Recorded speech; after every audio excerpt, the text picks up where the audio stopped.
Ladies and gentlemen, hit subscribe to this channel right now. They tried to imprison Trump for fomenting a rebellion, for trying to steal Biden's victory before George Clooney and the Democrats and Hollywood kicked him politically to the curb and stole his primary victory. They tried to imprison President Trump for alleged campaign finance issues with Stormy. It was never a campaign finance issue. The FEC and DOJ dropped the case in New York, and he could have paid Stormy with dollar bills.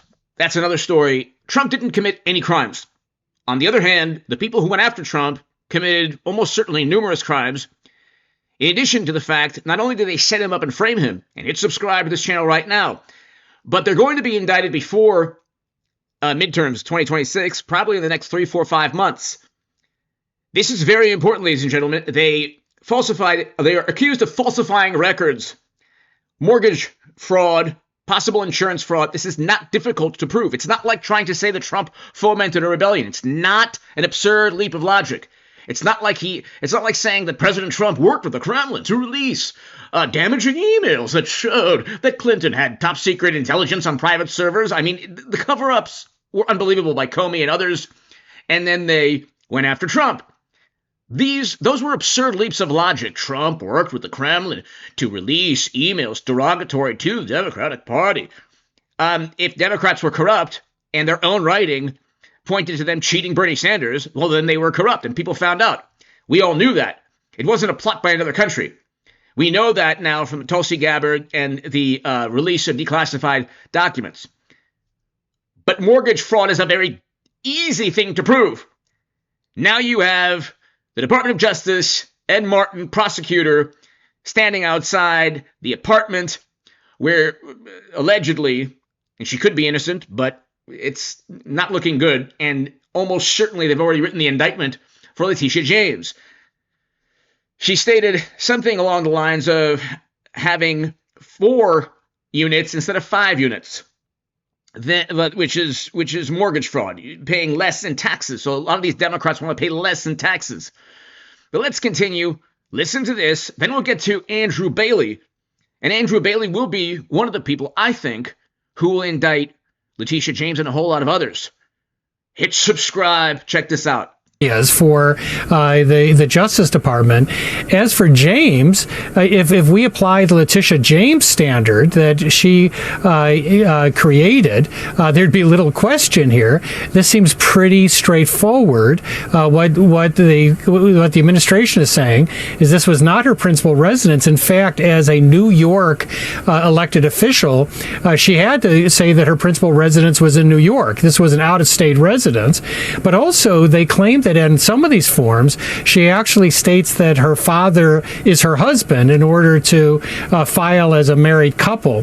So there's a lot of those questions. And as you know, the Supreme Court just stated earlier in March in a case called Thompson that they want to see knowing false statements under sections like 1014, not just misleading statements. These are misleading statements. Either it's your principal residence or it's not. Or it's not. Either you're married to your father or he's your father. So it's very difficult to say, well, I didn't know that that family member should not have been on the mortgage form or document or the insurance document. Now, again, if Letitia James did this, she's alleged to have done that. Very bizarre with the family member. If she had, if she engaged in that activity or that criminal activity, possible criminal activity, or deceptive behavior, if indeed she put that family member as one of the people to lower an interest rate, to save money on taxes, to save money on insurance premiums, that's not difficult to prove, because it's not the only thing that was a lie or bending of the truth on these documents. A lot of these Democrats live in cities and states that tax the you-know-what out of their citizens. They don't want to pay taxes. The richest Democrats don't want to pay taxes. So I mean, you see what's taking place. Adam Schiff is accused of the same things. Okay? In addition to all of these issues, potential legal calamities pertaining to forging or falsifying documents than you have going after Trump. So as they were potentially committing crimes themselves to save money on taxes or insurance premiums, not disclosing their primary residence, they were then trying to imprison Trump.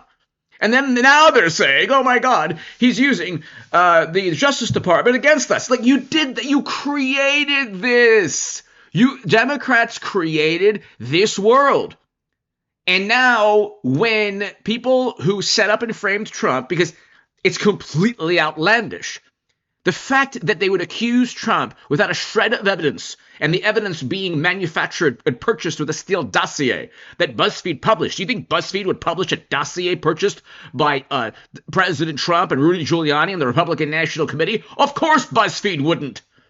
Of course, there's no BuzzFeed editor or journalist that would publish a dossier purchased by the Republican National Committee. Not so with the DNC and the Clinton campaign that purchased the Steele dossier.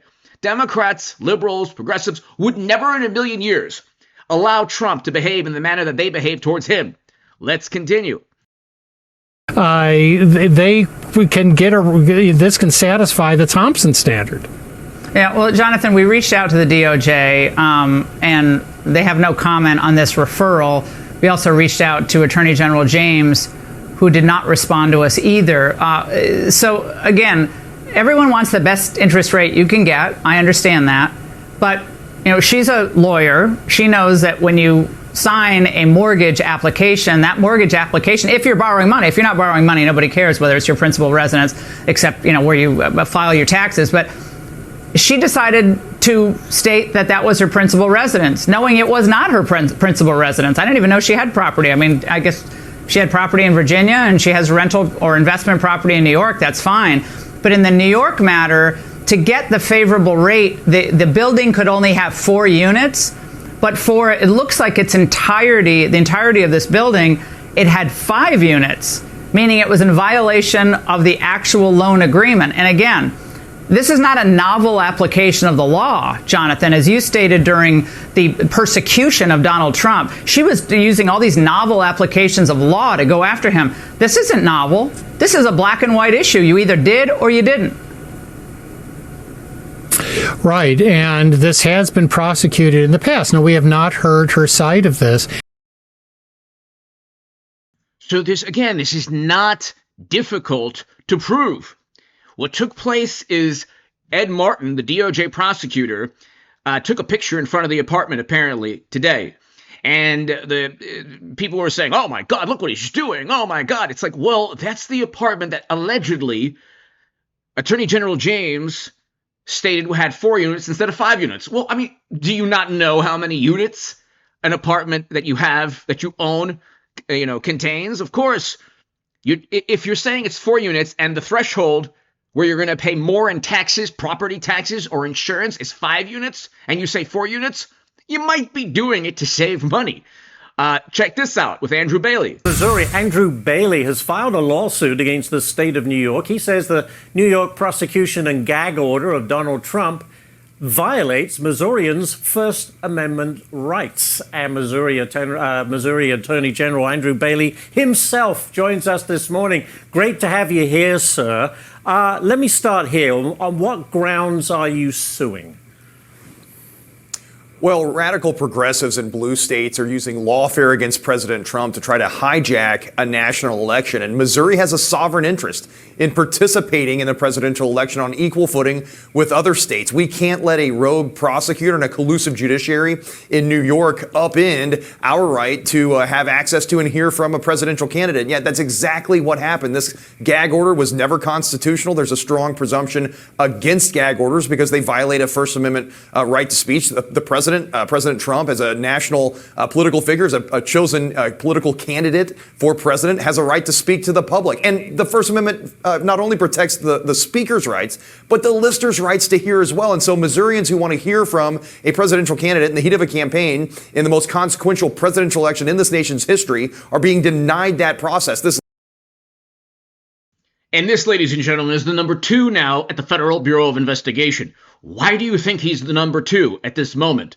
at the Federal Bureau of Investigation. Hit subscribe to this channel right now. It's pretty obvious.